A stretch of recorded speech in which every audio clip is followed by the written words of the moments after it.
चलो तो स्टार्ट करेंगे एपिडर्मिस से, ठीक है। तो आज हम लोग बात करेंगे एपिडर्मिस की। एपिडर्मिस क्या होता है एपिडर्मिस, ठीक है। So what you observe is the outer most layer of cells called epidermis, ठीक है। तो बेसिकली आपके प्लांट सेल में, ठीक है, प्लांट बॉडी के बाहर, ठीक है, प्लांट बॉडी के बाहर जो सबसे आउटर मोस्ट कवरिंग होती है बेटा, वो हमारी होती है किसकी, एपिडर्मिस की, ठीक है। आपने अभी देख लिया कल पैरेन्काइमा, कॉलेनकाइमा एंड स्क्लेरेन्काइमा, ठीक है। अब हम बात कर रहे हैं बेटा प्लांट के आउटर मोस्ट कवरिंग की। सो प्लांट के बाहर जो सबसे आउटर मोस्ट कवरिंग होती है पूरी पूरी बॉडी में, वो होती है बेटा किसकी, एपिडर्मिस की। The epidermis is usually made of single layer of cells. तो एपिडर्मिस आपका किसका बना होता है बेटा, सिंगल लेयर सेल का बना होता है, ठीक है बेटा। मतलब कि उसकी मल्टीपल लेयर नहीं होती, एक बार एक सिंगल लेयर बनी हुई है तो बेटा वो आपकी एपिडर्मिस है, जो कि आपके प्लांट के इनर बॉडी को कवर कर रहा है। इसके अंदर में आपका कॉलेनकाइमा, उसके नीचे आपका पैरेन्काइमा, ठीक है। तो ये सब चीज़ें। So in some plants living in a very dry habitat, मतलब रेगिस्तान हो गया, ठीक है, वहाँ पे dry habitat, the epidermis may be thicker since protection against water loss is critical. तो इसीलिए क्योंकि अगर मान लीजिए कि कोई कैक्टस है, कैक्टस का प्लांट जनरली आपके होता है ना ये रेगिस्तान के एरिया में, ठीक है। अब वहाँ क्यों ऐसा है कि उसकी जो एपिडर्मिस है बेटा वो थिक होती है, क्योंकि उसको क्या करना पड़ता है बेटा, पानी को प्रोटेक्ट करना पड़ता है, क्योंकि वाटर लॉस नहीं होना चाहिए उसकी बॉडी में। अगर पानी लूज हो गया तो फिर पानी उसको कहाँ मिला पता नहीं, ठीक है। इसीलिए जो आपके प्लांट्स ड्राई हैबिटेट जैसे कि डेजर्ट एरिया में पाए जाते हैं, उनकी एपिडर्मिस क्या होती है बेटा, थिकर या फिर थिक होती है, ठीक है। याद रखिएगा, ये आपका सवाल आ सकता है कि why the plant which are living in dry habitat और डेजर्ट, इनकी जो एपिडर्मिस है why they have thick epidermis, ठीक है, ऐसा सवाल आ गया। तो आपको करना पड़ेगा since they want to protect their water, ठीक है, तो वाटर लॉस जो है बेटा वो हो ना जाए, इसीलिए बेटा ये करते क्या है बेटा, ये उससे भी इनको बचाते हैं। Next, the entire surface of plant has an outer covering epidermis.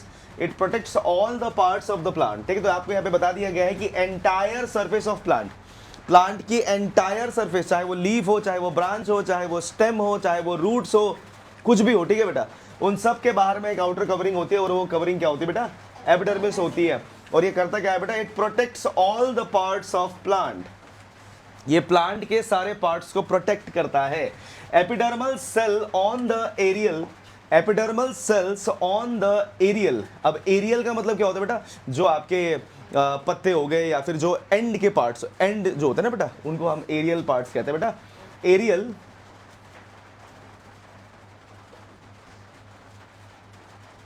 parts of the plant often secrete a waxy water resistant layer on their outer surface. This aids in protection against loss of water, mechanical injury and invasion by parasitic fungi. तो आप देखिए बेटा कि ये जितने भी आपके aerial parts होते हैं ना बेटा प्लांट के, ये ना आपके मोम की तरह कुछ रिलीज करते हैं, ठीक है, मोम की तरह, secrete a waxy water resistant on their outer surface.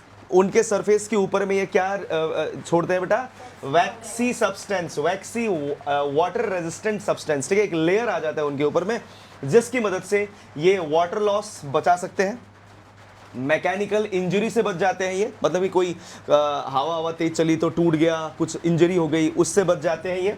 और साथ ही साथ बेटा ये आपके पैरासाइटिक फंगी जो होते हैं ना बेटा, जो उसके बॉडी में चिपक जाएगा और उसके न्यूट्रिशन चूसने लग जाएगा, उससे भी इसको बचाता है। तो यहाँ पे 3 पॉइंट आपको बताए गए हैं बेटा, जो कि आपके एरियल पार्ट्स के ऊपर लिखे बताए गए हैं कि जितने भी आपके एरियल पार्ट्स होते हैं बेटा आपके प्लांट के, वो सब क्या करते हैं बेटा, एक ऐसा वैक्सी वाटर टाइप, ऐसा एक वैक्सी सब्सटेंस रिलीज करता है जो वाटर लॉस से बचाता है। साथ ही साथ याद रखिएगा ये मैकेनिकल इंजरी से बचाता है, मतलब कि मैकेनिकल सपोर्ट भी एक तरह से प्रोवाइड करता है।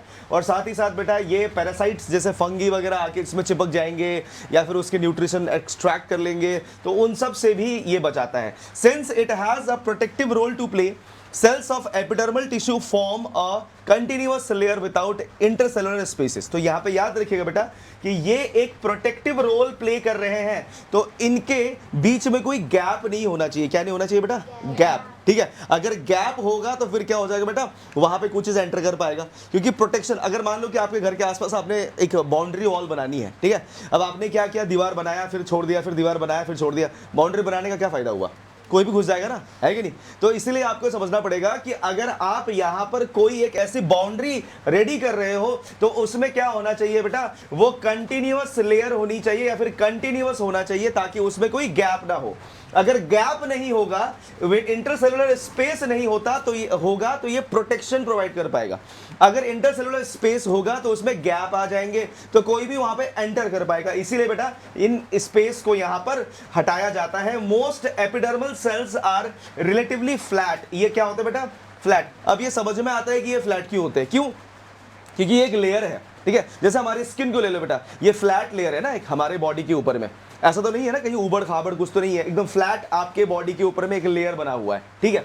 उसी तरह से ये भी क्या करता है बेटा, ये भी प्लांट बॉडी को पूरी तरह से कवर करता है बाहर से, इसलिए ये भी क्या होता है बेटा, एक फ्लैट लेयर की तरह आपके प्लांट को कवर कर लेता है। जैसे ही किसी भी चीज को अगर आप प्लास्टिक पे डाल दो, ठीक है, तो प्लास्टिक उस चीज को पूरी तरह से कवर कर लेता है ना, तो उसी तरह से प्लास्टिक क्या है बेटा, एक फ्लैट लेयर है जो कि उस पर्टिकुलर चीज को क्या करेगा, प्रोटेक्ट करेगा, ठीक है। तो यहां पे भी उसी तरह से आपका प्रोटेक्शन प्रोवाइड किया जाता है। Often their outer and side walls are thicker than their inner walls, so we can observe small pores here and there in the epidermal, sorry एक मिनट, तो यहां पे देखिए बेटा क्या बोला गया है, often their outer and the side walls are thicker than the inner wall। तो यहां पे ये बोला गया है बेटा कि इनके जो आउटर और साइड वॉल्स होते हैं बेटा, ये ना आपके थिकर होते हैं देन द इनर वॉल। अंदर की वॉल के मुकाबले बाहर वाले वॉल्स क्या होते हैं बेटा, मोटे और थोड़े चौड़े होते हैं, ठीक है। We can observe small pores here and there in the epidermis of the leaf। अब लीफ में छेद होना जरूरी है, ठीक है, क्योंकि लीफ क्या करता है बेटा, पिछले चैप्टर में पढ़ के आया है ना, गैसेस का एक्सचेंज करता है, ठीक है, पानी रिलीज करता है, तो उसमें थोड़े बहुत छेद होने ये नॉर्मल सी बात है, ठीक है। तो यहाँ पे वही लिखा हुआ है बेटा कि आपका जो लीफ है, लीफ के एपिडर्मिस में थोड़े बहुत आपके स्मॉल पोर्स होते हैं। These pores are called stomata. इसको हम लोग क्या कहते हैं बेटा, स्टोमेटा कहते हैं, ठीक है। स्टोमेटा करता क्या है बेटा, stomata are enclosed by two kidney shape cells called guard cells. तो यहाँ पे जो आपके स्टोमेटा होती है ना बेटा, वो कुछ इस तरह से आपके दो किडनी की तरह जो सेल होते हैं बेटा, उसके साथ वो चिपके रहते हैं, ठीक है, और वो उसको क्या करते हैं बेटा, खोलने और बंद करने का काम करते हैं, ठीक है। अब यहाँ पे क्या कहा जा रहा है, देखिए बेटा, stomata are enclosed by two kidney shape cells called guard sales.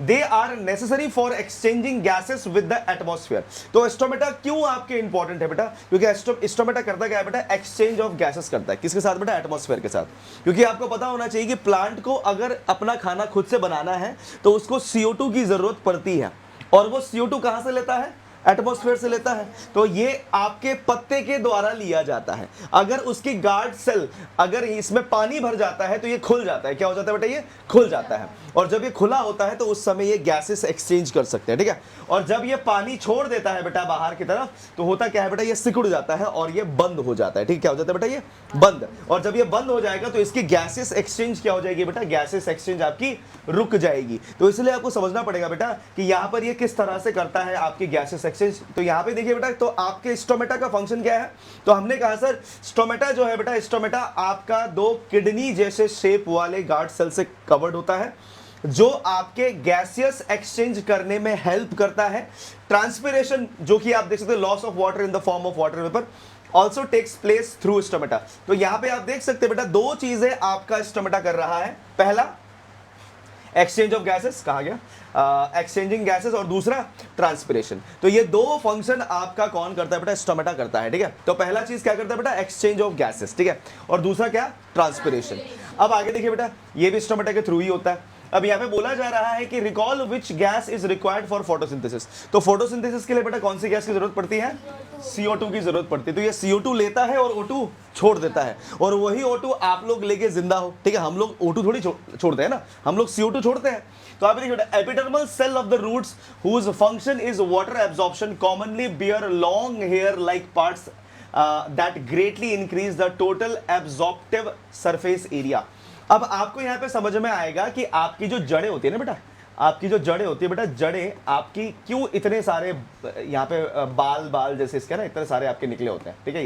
ये देखिए देखिए बेटा, तो ये करता क्या है बेटा, ये जो आपके ये एक्सटर्नल जो हेयर टाइप्स, ये जो आपके स्ट्रक्चर्स यहाँ पे निकले हुए हैं ना बेटा, ये जो हेयर टाइप स्ट्रक्चर्स हैं, ये क्या है बेटा, ये आपके सरफेस एरिया को बढ़ाता है। किसको बढ़ाता है बेटा? सरफेस एरिया को बढ़ाता है। एब्जॉर्प्टिव सरफेस एरिया मतलब कि टोटल एब्जॉर्प्टिव सरफेस एरिया जो है बेटा आपका यहाँ पे इंक्रीज हो जाता है, क्योंकि ये जो आपके हेयर लाइक स्ट्रक्चर्स हैं ये हर जगह फैले होते हैं, तो बहुत सारे जगहों में पहुंच पाते हैं और वहां से क्या कर सकते हैं बेटा, पानी को एब्जॉर्ब कर पाते हैं, ठीक है, ले पाते हैं। In some plant like desert plant epidermis has a thick waxy coating of cutin, ठीक है, cutin chemical substance with waterproof quality on its outer surface. और यहाँ पे आप देख सकते हो बेटा, ये वाला पार्ट जो है ना बेटा, ये एमसीक्यू में पूछता है आपसे कि जो आपके डेजर्ट प्लांट होते हैं बेटा, उसके बाहर जो थिक वैक्सी कोटिंग होती है बेटा, वो किसकी बनी होती है? तो वो क्यूटिन की बनी होती है बेटा, ठीक है। ये वही वाला है जो कि आपको बताया गया था ना कि एक थिक लेयर होता है आपके डेजर्ट प्लांट के बाहर, जो कि उसको पानी के लॉस से बचाता है। तो ये बेसिकली वही है बेटा,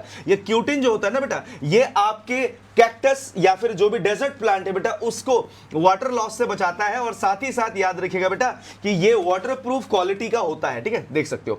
is the outer layer of branch of tree different from outer layer of young stem? तो यहाँ पे क्या बोला गया है बेटा कि जो आपकी outer layer of branch of the tree है, अगर जैसे कोई भी ट्री है, देखिए बेटा, ठीक है, ट्री का जो ब्रांच होता है उसके बाहर में जनरली आपको दिखेंगे कि डेड सेल्स ज्यादा होते हैं, ठीक है बेटा। और अगर कोई यंग स्टेम है जो कि आपका अभी अभी हरा हरा सा है, ठीक है, तो वो अगर आप दोनों को देखते हो बेटा, तो यहाँ पे आपको एक चीज समझ में आएगा कि जो आपका यंग प्लांट है वो अभी अपने ग्रोइंग स्टेज में है, तो मतलब कि उसमें मेरिस्टेमेटिक टिश्यू ज्यादा है। और जो आपका ट्री है बेटा वो ऑलरेडी ग्रो हो चुका है, तो उसकी जो ब्रांचेस होंगी उसके बाहर में क्या होगी बेटा, डेड सेल्स ज्यादा होंगे, मेरिस्टेमेटिक टिश्यू कम होगी, तो इसलिए वहां पे परमानेंट टिश्यू ज्यादा रहेगा ना। तो यहां पे इन दोनों में आपको अंतर यही दिखता है बेटा कि जो आपकी मेरिस्टेमेटिक टिश्यू है वो ज्यादातर किस में रहता है बेटा, यंग स्टेम में रहता है, जो कि आपका यंग प्लांट है अभी जो ग्रो कर रहा है, ठीक है। और जो आपका ट्री है बेटा उसमें दिक्कत यह रहती है कि वो वाला जो आपका ये जो पार्ट रहता है उसके ब्रांचेस वगैरह हो गया, स्टेम हो गया, वो ऑलरेडी आपके परमानेंट टिश्यू से घिर चुका होता है, ठीक है। आगे बताया गया है as plant grow older the outer protective tissue undergoes certain changes, ठीक है। जैसे जैसे प्लांट आपका बड़ा होता रहता है, इसकी उम्र बढ़ती रहती है, वैसे वैसे ही इसके जो आउटर प्रोटेक्टिव लेयर होते हैं ना बेटा, ये टिश्यू वो भी कुछ चेंजेस दिखाता है। A strip of secondary meristem located in the cortex forms a layer of cell which constitute the cork. तो होता क्या है बेटा कि ये जो मेरिस्टमैटिक टिश्यू है, ये मेरिस्टमैटिक टिश्यू आपका धीरे धीरे परमानेंट टिश्यू में बदलने लगता है, और जो कि बाद में क्या बन जाता है बेटा, कॉर्क बन जाता है। आप अगर बड़े बड़े पेड़ देखो तो उसके बाहर में आपको बहुत ही हार्ड सरफेस दिखाई देगा, ठीक है बेटा। तो वो बेसिकली पहले था क्या, वो मेरिस्टेमेटिक टिश्यू था, उसको बाद में क्या बना दिया गया बेटा, कॉर्क बना दिया गया। The cell of the cork are dead, clearly बता दिया गया ना बेटा, cell of the cork are what, dead, ये मर जाते हैं बेटा बाद में। And compactly arranged without intercellular spaces, ये आपके बहुत ही कॉम्पैक्टली अरेंज होता है, ठीक है बेटा, और ये बहुत ही हार्ड हो जाता है इसी कारण की वजह से। और साथ ही साथ आप देख सकते हैं क्लियरली लिखा हुआ है कि इनके बीच के जितने भी इंटरसेलुलर स्पेस है वो खत्म हो चुके हैं। मेरिस्टेमेटिक टिश्यू में आपके इंटरसेलुलर स्पेस होते हैं, ठीक है, जबकि आपके इसमें इंटरसेलुलर स्पेस नहीं रहते। आगे क्या बताया गया है देखिए बेटा, दे also have a substance called suberin in their walls that make them impervious to gas and water। तो आप देख सकते हो बेटा कि इनके ये धीरे धीरे इनके बाहर में ना एक सब्सटेंस आ जाता है जिसको हम लोग कहते हैं बेटा सबरिन।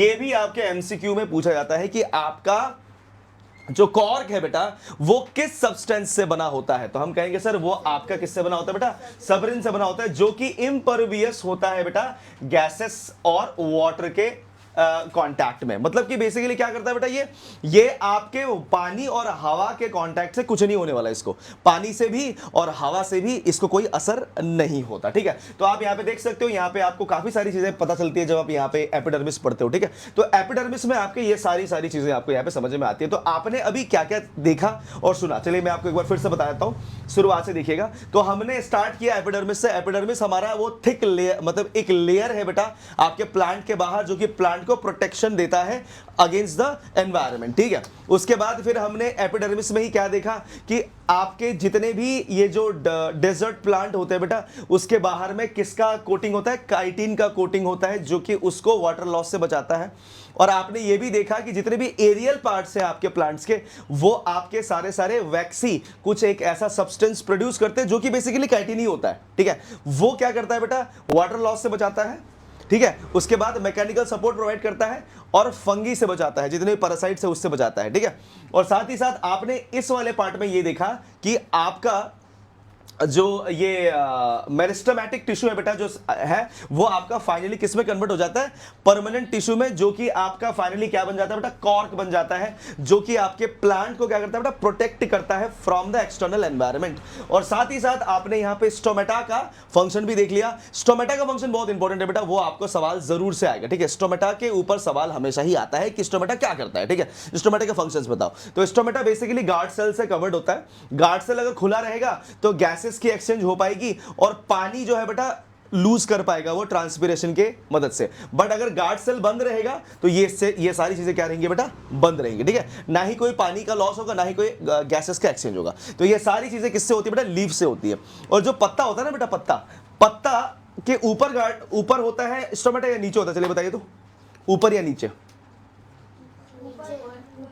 ऊपर होता है ना, हाँ। तो ऊपर नहीं होता बेटा, नीचे होता है, ठीक है, नीचे। पत्ते के हमेशा नीचे की तरफ गार्ड सेल होता है, सॉरी गार्ड सेल बोल रहा हूं, स्टोमेटा होता है, ठीक है बेटा, नीचे, कभी भी आपके ऊपर नहीं होता। इसीलिए यहां पर बेटा ग्रेविटी भी बहुत ज्यादा मदद करती है उसको वाटर लॉस और गैसेस एक्सचेंज के लिए, ठीक है। तो पत्ते के हमेशा नीचे की तरफ में आपका क्या रहेगा बेटा, स्टोमेटा रहेगा, ऊपर कभी नहीं रहता, ठीक है। अगर आप इसका इन फ्यूचर कभी आप ये 11th क्लास में बायोलॉजी पढ़ोगे तो आपको समझ में आएगा कि जो गार्ड सेल जितने भी होते हैं आपके, गार्ड सेल, सॉरी मेरे मुंह से बार बार गार्ड सेल निकल रहा है, स्टोमेटा, वो आपका हमेशा कहाँ रहेगा बेटा, नीचे की तरफ, पत्ते के नीचे रहता है, ठीक है। ये बात याद रखिए, क्योंकि ऊपर में तो क्लोरोफिल वगैरह रहेगा ना, अब वहीं आपका क्लोरोफिल भी रखा हुआ है, वहीं आपका एनर्जी को एब्जॉर्ब भी किया जा रहा है, वहीं से फिर छोड़ा जा रहा है, क्या क्या करे, है नहीं, ऐसा तो पॉसिबल नहीं है ना। इसलिए छेद आपके कहाँ पे बेटा, नीचे की तरफ में छोटे छोटे पोर्स होते हैं जहां पर आपका स्टोमेटा बैठा होता है बेटा। और ऊपर में आपके सारे वो क्लोरोफिल वगैरह के जितने भी आपके प्लास्टिड्स वगैरह लगे होते हैं, जो कि आपके एनर्जी को एब्जॉर्ब करते रहते हैं, ठीक है बेटा।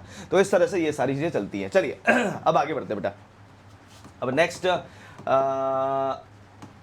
अब देखिए बेटा क्या है आपके पास, नेक्स्ट आपके पास आ गया कॉम्प्लेक्स परमानेंट टिश्यू, ठीक है। चलिए कॉम्प्लेक्स परमानेंट टिश्यू को पढ़ने से पहले हम लोग यहाँ पे जो एपिडर्मिस है उसका नोट्स लिख लेते हैं बेटा। तो हमारे पास अभी हमने टॉपिक स्टार्ट करी एपिडर्मिस, है ना, एपिडर्मिस, ठीक है। तो एपिडर्मिस में क्या लिखेंगे, एपिडर्मिस। तो एपिडर्मिस का डेफिनेशन लिख देंगे बेटा, the protective layer which is continuous sheet providing mechanical support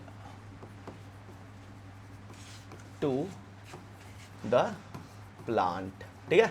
ये मैकेनिकल सपोर्ट भी प्रोवाइड कर देता है। तो ये प्रोटेक्टिव लेयर है जो कंटिन्यूअस शीट की तरह होता है, ठीक है बेटा, SHEET sheet, providing mechanical support to plant and protection against environment, ठीक है, and protection against external environment, ठीक है, एनवायरनमेंट। देखो ये देखिए बेटा, ये आपकी होती है एपिडर्मिस, ठीक है। ये एपिडर्मिस का आपका पूरा डेफिनेशन है, ठीक है। चलिए अब एपिडर्मिस में यहां पे आपके पास कैरेक्टरिस्टिक्स सीधा आ जाते हैं बेटा, कैरेक्टरिस्टिक्स के अंदर में ही सारी आप पॉइंट्स यहाँ पे लिख दीजिए, ठीक है। बाकी कुछ भी आपको यहाँ पे ज्यादा टेंशन लेने वाली जरूरत नहीं, ठीक है। कैरेक्टरिस्टिक में सबसे पहली कैरेक्टरिस्टिक आती है बेटा क्या, कि in desert plants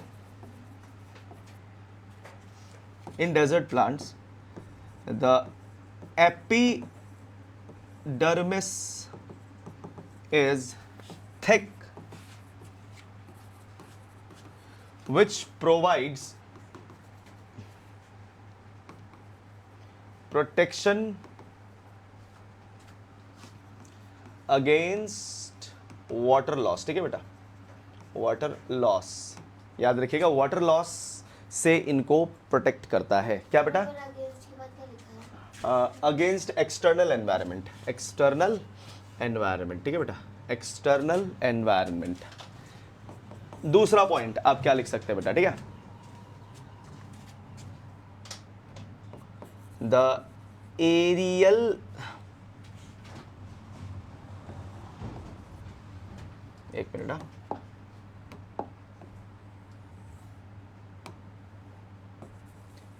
aerial parts of plants produce waxy water resistant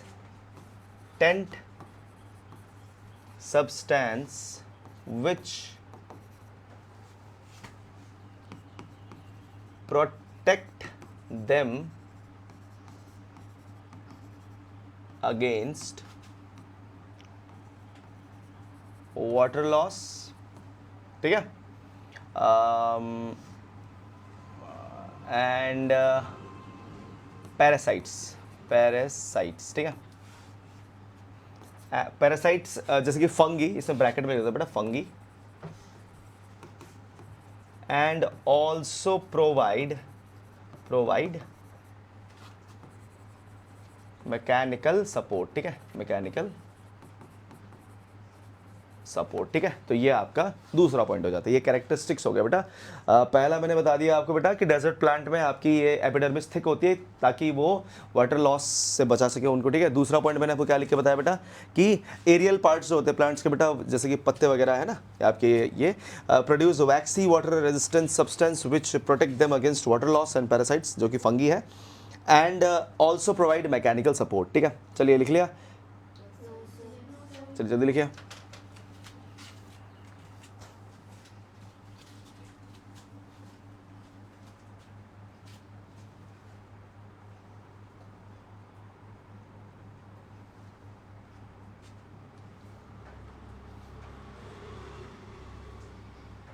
हो गया क्या? लिख लीजिए, लिख लीजिए।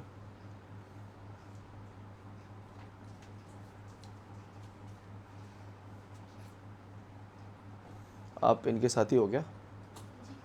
ये केवी ढोलकपुर,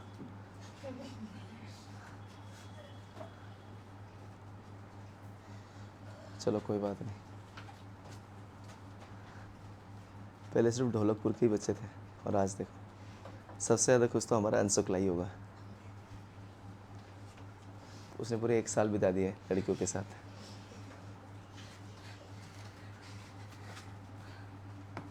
चलिए बेटा थर्ड पॉइंट लिखते हैं, ठीक है बेटा। थर्ड पॉइंट पे आप यहाँ पे लिख देंगे बेटा कि the vaccine covering produced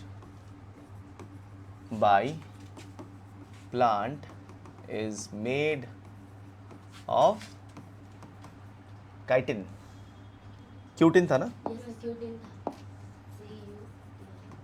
cutin, ठीक है, क्यूटिन से बना होता है।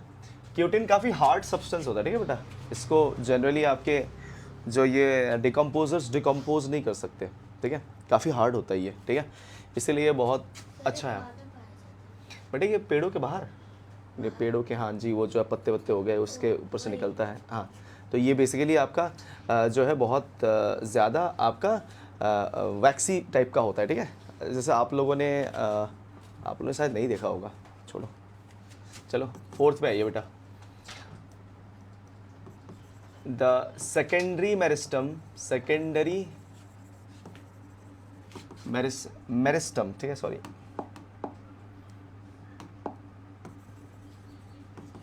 Meristem sorry converts into cork, जो कि आपका bark भी कहलाएगा, bark of the tree which provides mechanical support and protection, ठीक है। प्रोटेक्शन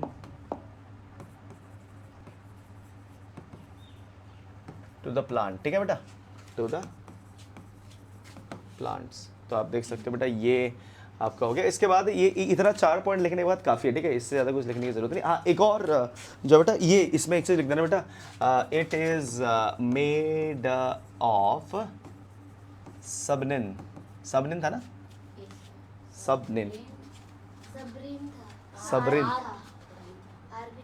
कोई बात नहीं बेटा, कहाँ लिखा है बेटा, लिखे हो, लिख दिए हो, सबरिन, सबरिन, ठीक है, सबरिन। तो ये आपका सबरिन से बना होता है, ठीक है, ये आप प्लीज ध्यान रखिएगा। इसके बाद अब लास्ट में मैं आपको स्टोमेटा का अलग से लिखवा देता हूँ, स्टोमेटा। तो स्टोमेटा क्या है बेटा, क्योंकि स्टोमेटा के ऊपर क्वेश्चन आता है, ठीक है, अलग से स्टोमेटा। अब ये स्टोमेटा क्या होता है बेटा, तो स्टोमेटा की बात करें तो स्टोमेटा का मतलब है the small pores on the back side of leaf which helps in exchange of gases and water, ठीक है बेटा, water, exchange of gases and water, exchange of gas को क्या कहेंगे बेटा, क्या कहेंगे बेटा, ठीक है, एंड एक्सचेंज ऑफ वाटर को हम लोग ट्रांसपीरेशन, ठीक है बेटा। ऑस्मोसिस कब कहते हैं, चलिए ऑस्मोसिस भी बता ही देता हूं। ऑस्मोसिस कब कहते हैं, when water moves from region of high concentration to low concentration through semi permeable membrane, SPM, ठीक है, तब जाके उसको ऑस्मोसिस कहते हैं। यहाँ पे कोई सेमी परमेबल मेम्ब्रेन को क्रॉस नहीं किया जा रहा, ठीक है, ये खुला है, बस निकल रहा है वो। और यहाँ पे जो भी है वाटर निकल रहा है ना बेटा, ये आपके गैसियस फेज में निकल रहा है, भाप बन के निकल रहा है, ठीक है। वहां तो कहाँ भाप, वहां पे तो पानी ही ना आगे पीछे करता है। हाँ तो फिर क्या बात कर रहे हो यार, ट्रांसपीरेशन इसको कहते हैं। इसीलिए ट्रांसपीरेशन की वजह से ही रेनफॉल होता है। ये भाप बन के निकला पेड़ों से, बादल बना, फिर जाके कहीं बारिश बन के गिरेगा, तो यही है। इसीलिए जहां पेड़ पौधे होते हैं वहां पे बारिश होती है, ठीक है, ये कारण होता है, ठीक है ना, ये है आपका। इसीलिए ट्रांसपीरेशन का होना बहुत बहुत जरूरी है। और ये ट्रांसपीरेशन तभी होता है जब क्या चल रहा हो बेटा, फोटोसिंथेसिस चल रहा हो, क्योंकि फोटोसिंथेसिस जब चलता है बेटा उसी दौरान आपका स्टोमेटा खुला होता है, ठीक है, और तभी आपका जो गैसेस है वो भी निकलता है और आपका वाटर भी निकलता रहता है, ठीक है। तो ये सारे पॉइंट्स आप जरूर से याद रखें कि डिफ्यूजन और जो ये ट्रांसपीरेशन, ये दोनों के दोनों जो हो रहे हैं बेटा, ये सारे फोटोसिंथेसिस जब हो रहा है उसके दौरान ये चल रहा है, ठीक है। सो आई होप आप लोग को एपिडर्मिस समझ में आ गया।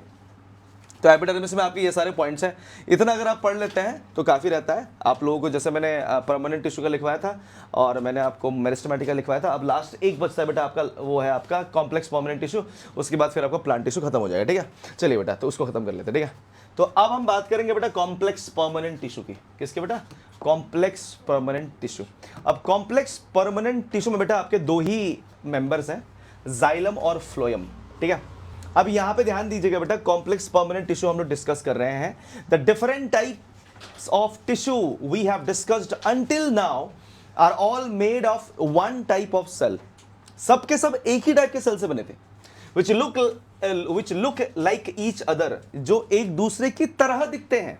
तो इन सब को हम लोग क्या कहते हैं बेटा, सिंपल परमानेंट टिश्यू। क्या कहते हैं बेटा, सिंपल परमानेंट टिश्यू।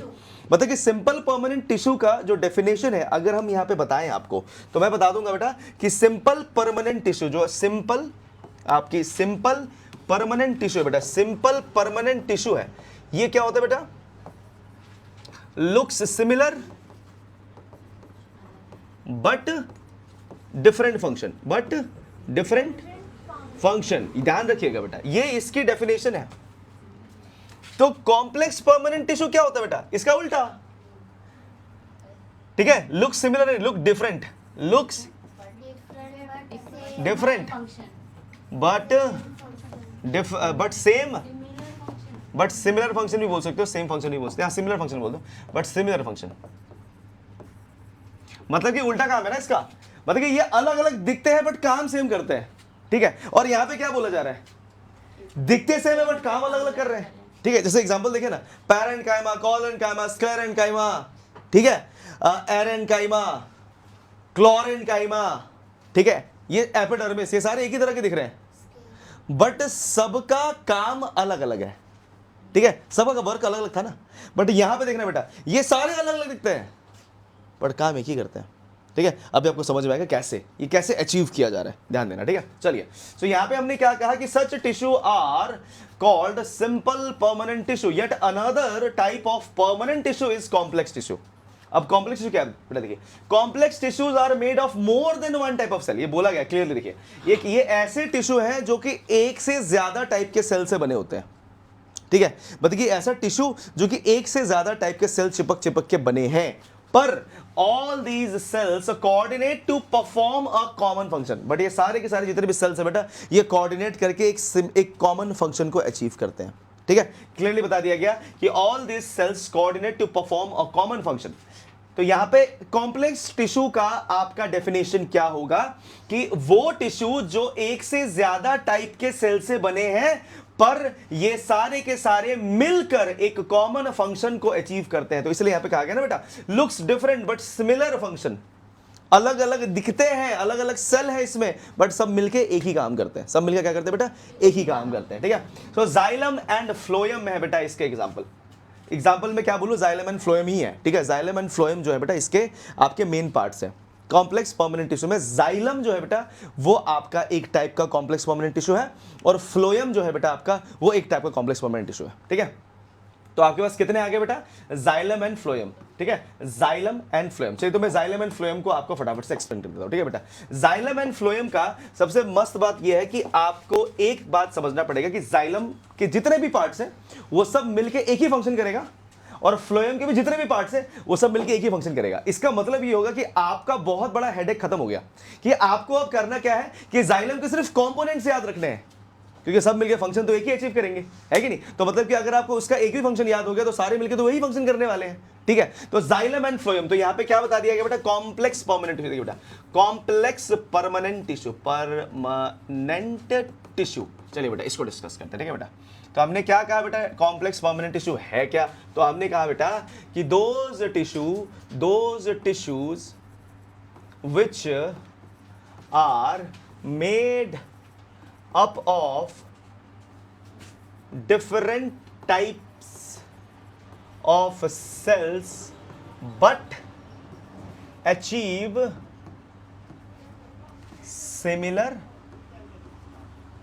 function। ठीक है बेटा, तो यहां पे क्या बोला गया बेटा, कॉम्प्लेक्स परमानेंट टिश्यू वो टिश्यू है जो अलग अलग टाइप के सेल से बने हैं, different types of cell but achieve similar function. तो इसमें आपके दो इसके भाई बंधु आ जाते हैं। ठीक है बेटा, जाइलम, ठीक है, जाइलम एंड फ्लोयम। ठीक है, फ्लोयम, तो आप देखिए बेटा फ्लोयम, जाइलम एंड फ्लोयम। ठीक है, प्लीज आप इसको यहां पे ध्यान में रखेंगे बेटा, बहुत बहुत ज्यादा इंपॉर्टेंट चीज है, मैं बार बार कहूंगा आपसे, जाइलम एंड फ्लोयम। ठीक है बेटा, xylem and phloem, xylem and phloem, phloem. ठीक है बेटा, जाइलम एंड फ्लोयम। चलिए, तो पहले मैं जाइलम की बात करता हूं। अब देखो बेटा, मैं जाइलम और फ्लोयम का ना पहले आपको फंक्शन बता देता हूं, सो दैट कि आप लोगों को पता पहले ही क्लियर हो जाए कि ये लोग करते क्या है। ठीक है, क्योंकि ये सब मिलकर एक ही काम तो करने वाले हैं। तो जाइलम का एक ही काम है, जाइलम का एक ही काम है, फंक्शन। ठीक है, क्या फंक्शन है, to take water from roots to shoots.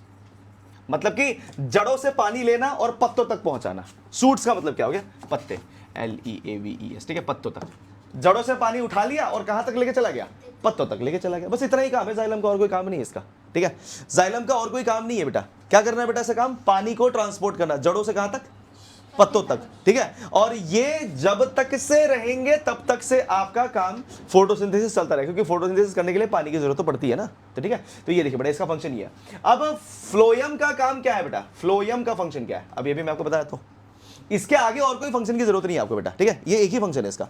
अब हम यहां पे अगर फ्लोएम के फंक्शन की बात करें बेटा, तो फ्लोएम का फंक्शन क्या है, फ्लोएम का फंक्शन ये है बेटा, देखिए इसके फंक्शन को हम लोग बोलते हैं बेटा ट्रांसलोकेशन। क्या बोलते हैं बेटा, ट्रांसलोकेशन, ठीक है। अब ये ट्रांसलोकेशन क्या है, प्लीज इसको ध्यान में रखना बेटा, क्लास 10 में आपको बहुत काम आएगा, ठीक है, ध्यान रखना। मैं जाइलम एंड फ्लोएम जो पढ़ा रहा हूं ना आपको बेटा, ये 10 में आपको बहुत काम आएगा। 10 क्लास में आपको इसके ऊपर सवाल 110% आएगा जब आप पढ़ोगे चैप्टर नंबर 1 बायोलॉजी का। और उस चैप्टर का नाम है बेटा क्या आपका, उस चैप्टर का नाम होता है बेटा ये बेसिक जो आपके फंक्शनिंग होती है ना बॉडी में, वो है, ठीक है। तो उसमें आपको ये ट्रांसपोर्टेशन एक टॉपिक आएगी, ठीक है। उसमें आपको प्लांट के ट्रांसपोर्टेशन में ये दोनों आपका जो है जाइलम एंड फ्लोएम का टॉपिक फिर से आएगा, ठीक है। तो इसलिए मैं आपको कह रहा हूँ बेटा, इसको अच्छे से पढ़िए, ठीक है। इस कंपोनेंट को याद रखिए अच्छे से, ठीक है, क्योंकि आपको एग्जाम में लिखना पड़ेगा, ठीक है। ये 110% मैं आपको लिख के बता रहा हूँ बेटा, ये आपके पेपर में पूछेगा ही पूछेगा, हर साल पूछता है कि जाइलम के कंपोनेंट का नाम बताओ, फ्लोएम के कंपोनेंट का नाम बताओ, ठीक है। तो ये आपको याद रखना है, ये बहुत बहुत ज्यादा जरूरी चीज है। चलिए अब मैं आपको बता रहा हूं, देखिए ट्रांसलोकेशन का मतलब क्या होता है, टू ट्रांसपोर्ट, ठीक है, टू ट्रांसपोर्ट फिनिश्ड गुड्स और food from leaves to other parts of plants. तो आप देख सकते हो ये ला रहा है कहां से कहां तक, रूट से लीफ तक। और ये जो खाना पक गया ना बेटा, उसको लीफ से कहां ले जाएगा, बाकी सब जगह ले जाएगा, ठीक है। लीफ से कहां ले जाएगा बेटा, बाकी सब जगह, ठीक है। अब यहां पे ध्यान दीजिए बेटा, अगर ये आपने लिख लो, पहले जल्दी जल्दी लिखो, ठीक है। तो ये क्या करेगा बेटा, ट्रांसलोकेट करेगा। क्या करेगा, ट्रांसलोकेट। और ट्रांसलोकेशन का मतलब क्या होता है बेटा, कि जब फिनिश्ड गुड्स को एक जगह से अगली जगह, पत्तों में खाना बनता है ना बेटा, पत्तों में खाना रेडी हो गया, अब पत्तों से वो खाना उठा के कहां ले जाएगा बेटा, बाकी सब पार्ट्स में ले जाएगा, एक जगह पे ले जाएगा, दूसरी जगह पे ले जाएगा, इस तरह से एक जगह से दूसरी जगह ये बांटेगा, ठीक है। अब यहां पे मैं आपसे क्या कह रहा हूं बेटा, देखिए अब अगर जाइलम की बात करें तो जाइलम यहां पे, ठीक है, ये मैं आपको बुक से थोड़ा हट के बता रहा हूं, ठीक है बेटा। जो एक चीज एक्स्ट्रा है जो मैं आपको बता दे रहा हूं, अब देखिए जाइलम की बात करें बेटा, तो जाइलम यहां पे कहा जा रहा है बेटा, रूट से शूट, मतलब रूट से शूट जाएगा, तो ये हमेशा नीचे से कहा जाएगा बेटा, वेरी गुड, ठीक है। अगर नीचे से ऊपर जाएगा तो इसका जो मूवमेंट होगा ना बेटा, मूवमेंट होगा यूनिडायरेक्शनल। क्या होगा बेटा, यूनिडायरेक्शनल। इसका मतलब क्या हो गया कि ये हमेशा एक ही डायरेक्शन की तरफ जाएगा, नीचे से ऊपर। पर फ्लोएम की बात करें बेटा, तो फ्लोएम का मूवमेंट कैसा रहेगा बेटा, फ्लोएम का मूवमेंट होना चाहिए बेटा मल्टी डायरेक्शनल। अब आपने कहा सर क्यों, अरे बेटा हर जगह जाना पड़ेगा ना इसको, ब्रांचेस में, स्टेम में, रूट में, कहीं और दूसरे ऊपर में, नीचे में, हर जगह जाना पड़ेगा। इसलिए इसका क्या होगा बेटा, मल्टी डायरेक्शनल। और इसका क्या होगा बेटा, यूनिडायरेक्शनल। इसको प्लीज ध्यान में रखिएगा कि जाइलम एंड फ्लोएम में जाइलम हमेशा नीचे से ऊपर जाएगा, बट इसको नीचे, ऊपर, दाएं, बाएं, हर जगह जाना पड़ेगा, इसलिए ये क्या होगा बेटा, मल्टी डायरेक्शनल होगा, ठीक है। चलिए बेटा, अब फाइनली हम आते हैं बेटा इसके कंपोनेंट्स की स्टडी करेंगे बेटा। तो कंपोनेंट्स में बेटा समझाने के लिए कुछ है नहीं, आपको इसको रटना है बेसिकली, ठीक है। क्या करना है बेटा, रटना पड़ेगा। तो देखिए बेटा, सबसे पहला जो कंपोनेंट आपके जाइलम का होता है वो होता है बेटा ट्रेचेड्स। क्या होता है बेटा, ट्रैकेड्स। स्पेलिंग थोड़ा सा मिस्टेक हो गया लगता है,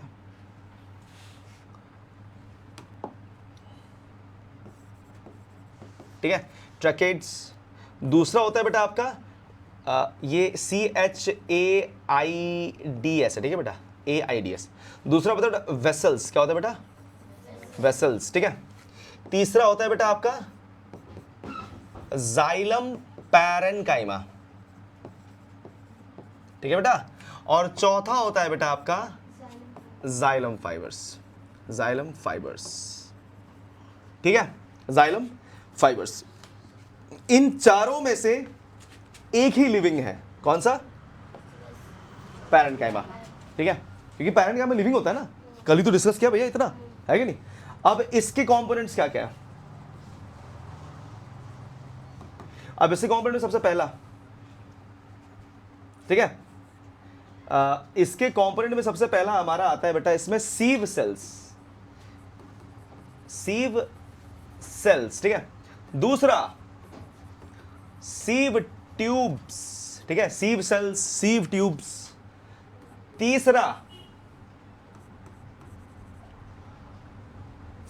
फ्लोएम पैरेन्काइमा, ठीक है बेटा, फ्लोएम पैरेन्काइमा। आइए आइए बैठिए, ठीक है, FHLOEM, ओ सॉरी PHLOEM, F बोलो, ठीक है। चौथा कंपेनियन सेल, कंपेनियन सेल्स, ठीक है। और उसके बाद लास्ट में क्या आएगा बेटा आपका, फ्लोएम फाइबर, फ्लोएम फाइबर्स। तो ये आपके 5 इसके टाइप्स होते हैं, ठीक है। और ये सब मिलके आपका एक ही फंक्शन अचीव करते हैं, सब के सब, देखिए ना। और इसका नाम क्या, इसका इस फेनोमेना का नाम क्या है बेटा, ट्रांसलोकेशन, ठीक है। तो ट्रांसलोकेशन करते हैं बेटा, फिनिश्ड गुड को हर जगह पहुंचाने का काम करते हैं। आप देख सकते हो बेटा कि इस तरह से आपका यहाँ पे बढ़िया सा है ना नोट्स रेडी हो जाता है, जो कि आप देख सकते हो जाइलम के लिए आपको इतना ही पढ़ना है, फ्लोएम के लिए आपको इतना ही पढ़ना है, इसमें और कुछ भी नहीं पढ़ना, ठीक है, और कुछ भी आपको नहीं पढ़ना है। तो कॉम्प्लेक्स परमानेंट टिश्यू में आपके यही दोनों आते हैं। आपने अगर इतना स्टडी कर लिया, दैट्स इट। और यही चीज़ आपको एग्जाम में पूछा जाएगा, ठीक है, कि एग्जाम में बोला जाएगा बताओ क्या क्या इसके पार्ट्स हैं, क्या क्या होते हैं, क्या क्या करते हैं ये। तो आप ये सब चीज़ें ज़रूर से फॉलो करेंगे बेटा। ये हो जाता है आपका जाइलम एंड फ्लोएम, ठीक है बेटा, xylem tissue and phloem tissue, ठीक है। तो अभी आपने एपिडर्मिस देख लिया और यहाँ पे देख लिया आपने कॉम्प्लेक्स परमानेंट टिश्यू, ठीक है बेटा। अब इसके बाद हमारे पास नेक्स्ट जो टिश्यू स्टार्ट होती है बेटा, वो होती है बेटा एनिमल टिश्यू, ठीक है। कौन सी वाली बेटा, एनिमल टिश्यू। तो उससे पहले बेटा हम लोग यहाँ पे कुछ सवाल कर लेते हैं बेटा आपसे। Name types of simple tissue. चलिए बेटा, तो हाँ नंदिनी जी, सिंपल टिश्यू के थोड़े नाम बताइए ना, एक दो। पैरेन्काइमा, क्लोरेन्काइमा, एरेन्काइमा, हाँ बाकी उसने बोला पैरेन्काइमा, क्लोरेन्काइमा, और उसने बोला एरेन्काइमा, स्क्लेरेन्काइमा, और हाँ बोलिए बोलिए,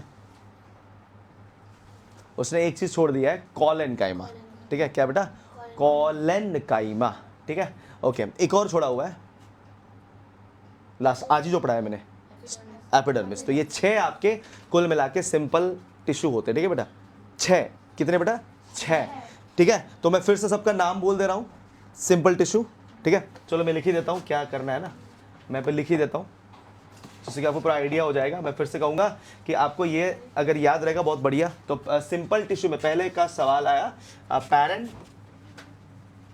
पैरेन्काइमा, दूसरा क्लोरेन्काइमा, तीसरा एरेन्काइमा, चौथा कॉलेन्काइमा, पांचवा स्क्लेरेन्काइमा, और छठा एपिडर्मिस, ठीक है बेटा। ये सारे आपके सिंपल टिश्यू में आते हैं। चलिए अगला, what is apical meristem found. हाँ लास्ट बेंच, एपिकल मेरिस्टम कहाँ मिलता है, बोलिए बोलिए, एपिकल मेरिस्टम की लोकेशन बताइए।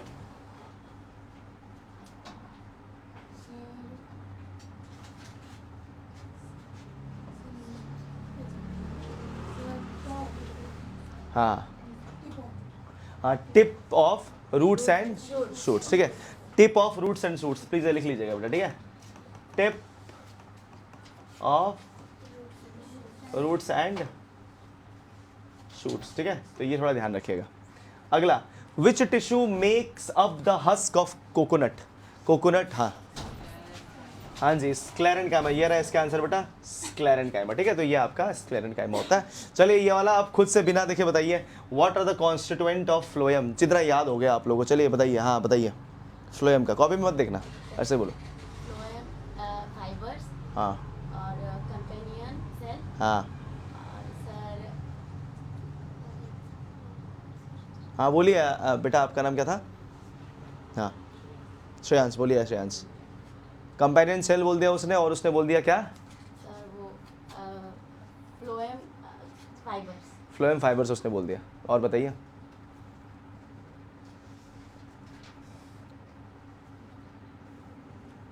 ट्राई करिए एक ही बोलने का। पैरेंकाइमा तो होता ही है, तो फ्लोएम पैरेंकाइमा रहेगा। ठीक है, अब आप देखिए बेटा, इसको याद कैसे करें। ठीक है, मैं आपको तरीका बताता हूँ। अगर आपको फ्लोएम और जाइलम याद करना है तो आप दो चीज़ें याद करें बस। अगर मैं जाइलम याद करूंगा तो जाइलम में मुझे ट्रेचेट्स और वेसल याद करना है बस। जाइलम में क्या याद करना है बेटा? ट्रेचेट्स और वेसल्स। ठीक है, और अगर मुझे याद करना है हमारा ये फ्लोएम, तो मुझे इसे सीव सेल्स और सीव ट्यूब्स याद रखना है। बाकी सब मेरे को अपने आप ही याद रहेगा। ठीक है, क्योंकि सीव याद रहेगा तो सीव सेल और सीव ट्यूब दोनों आ जाएगा। इसमें एक और चीज एक्स्ट्रा है, वो कंपेनियन सेल है। अब दोनों में सेम चीज क्या है बेटा? दोनों में क्या है? फाइबर आता है और पैरेंकाइमा आता है। दोनों में फाइबर आता है और दोनों में, हाँ एग्जैक्टली, है ना? ये तो रहेगा ही रहेगा ना उसमें। That's it. तो इसको आपको याद रखना है। अगर ये आपको समझ में आता है तो हो गया। So what are the constituent of phloem? तो मैं बता दूं, sieve cell, sieve tubes, companion cell, ये तीन तो है ही उसके। आपको मिलेगा phloem parenchyma and phloem fibre. That's it. तो ये आपको पता चलते ही आपका सारा का सारा जो कॉन्स्टिट्यूएंट है फ्लोएम के, वो पता चल जाता है। ठीक है, सो आई होप समझ में आ गया आप लोगों को, क्लियर है? ठीक है, तो ये हो जाता है आपका कॉन्स्टिट्यूएंट। अब हम बेटा अगले क्लास में स्टार्ट करेंगे बेटा आपका एनिमल टिश्यू। ठीक है, एनिमल टिश्यू से हम लोग स्टार्ट करेंगे अगले क्लास में। एनिमल टिश्यू के जितने भी पार्ट्स हैं आपके, 2 क्लास और लग जाएंगे हमें इसको खत्म करने में, क्योंकि एनिमल टिश्यू में 2 पार्ट्स हम करेंगे बेटा। सबसे पहले करेंगे एपिथेलियल। ठीक है, एपिथेलियल और एनिमल टिश्यू की डिस्कशन करेंगे। उसके बाद बाकी आपके मसल टिश्यू है और आपका नर्वस टिश्यू है। ठीक है, तो और आपकी कनेक्टिव टिश्यू, हाँ, फिर खत्म हो जाएगा चैप्टर। ठीक है।